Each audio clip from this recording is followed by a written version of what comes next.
একদিকে বোমা বিস্ফোরণের ঘটনা ঘটছে, আর অন্যদিকে রাজ্যের শাসক দলের অন্দরের কোন্দলের ঝাঁজ ক্রমাগতই বাড়ছে। একদিকে অনুব্রত অর্থাৎ কেষ্ট, আবার অন্যদিকে কাজল, বারবার তাদের সংঘাতের ঘটনা। আর এবার বিসর্জনকে কেন্দ্র করে দুই গোষ্ঠীর মধ্যে সংঘর্ষ, আর তাতেই আহত হয়েছে একাধিক জন।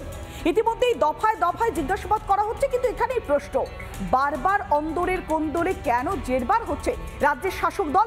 সিউড়িতে এই ঘটনাকে কেন্দ্র করে রীতিমতো চাঞ্চল্য সৃষ্টি হয়।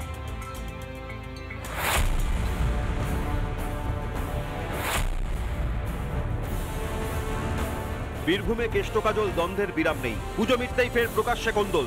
দুই শিবিরের লোকজনের মধ্যে সংঘর্ষ সিউড়ির ভ্রমরকল গ্রামে। সিউড়ি 2 নম্বর ব্লক, সেখানে অনুব্রত ঘনিষ্ঠদের মারধর করার অভিযোগ উঠেছে কাজল অনুগামী সিউড়ি 2 নম্বর ব্লকে তৃণমূল কংগ্রেসের সভাপতি নুরুল ইসলামের লোকজনের বিরুদ্ধে।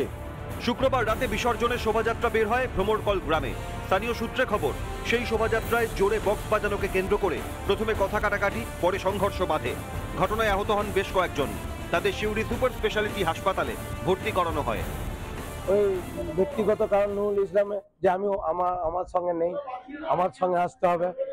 ওই ওদের যে আর একটা ইয়ে আছে, তাদের সঙ্গে যাওয়া যাবে না, ওদের সঙ্গে মেশা যাবে না, বকুল মন্ডলের সঙ্গে মেশা যাবে না।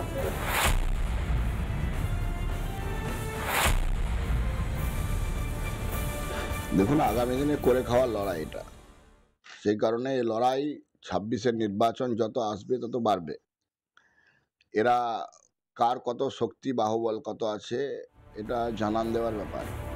কেষ্ট কাজলের দ্বন্দ্বে রক্ত ঝরছে বীরভূমে। বিধানসভা ভোটে এই গৃহযুদ্ধের মাসল গুনবে না তো তৃণমূল? রিপাবলিক বাংলা। আগে দমকলে বোমা বিস্ফোরণ আর তারপরে রেজিনগরে এই ঘটনায় দুজনকে গ্রেপ্তার করা হয়েছে। লাগাতার তল্লাশি চলছে, আর তল্লাশিতে 91টি সকেট বোমা উদ্ধার করা হয়েছে। ভাবুন একবার, 91টি সকেট বোমা। এমনকি ঘটনাস্থলে লাগাতার তল্লাশি চালানো হচ্ছে, অভিযুক্তদেরকে বারবার দফায় দফায় জেরা করা হচ্ছে। এই ঘটনাকে কেন্দ্র করে রীতিমতো শোরগোল পড়ে গিয়েছে। বারবার মুর্শিদাবাদে একই ঘটনার পুনরাবৃত্তি। এর আগে শুক্রবার কোথায় না দমকল, আর শনিবার কোথায় রেজিনগর।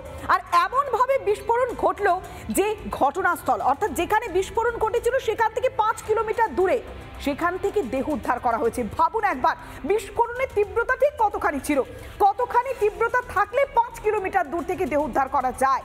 সত্যি তো এনআইএ কে দিয়ে তদন্ত করা প্রয়োজন। ইতিমধ্যেই দফায় দফায় তল্লাশি চলছে, ঘটনাস্থল থেকে নমুনা সংগ্রহ করা হচ্ছে। 91টি সকেট বোমা উদ্ধার করা হয়েছে। এই মুহূর্তে যে ছবিটা দেখাচ্ছে রিপাবলিক বাংলাতে, অভিযুক্তকে সঙ্গে নিয়ে ঘটনাস্থলে গিয়েছে তদন্তকারী আধিকারিকরা। তারা তল্লাশি চালাচ্ছে এবং 91টি সকেট বোমা উদ্ধার করা হয়েছে। ভাবুন একবার, কত পরিমাণে বোমা সেখানে মজুত করা হয়েছিল। এই বোমাগুলো মজুত করার কারণ কি, এর উদ্দেশ্য কি ছিল, এবং বোমাগুলির যে বোমাগুলি কি দিয়ে তৈরি করা হয়েছিল, অর্থাৎ বিস্ফোরকের প্রকৃতি কি ছিল, তাও কিন্তু ভাবাচ্ছে তদন্তকারীদের। কেননা বিস্ফোরণ যেখানে হয়েছিল সেখান থেকে 5 কিলোমিটার দূর থেকে উদ্ধার করা হয়েছে দেহ।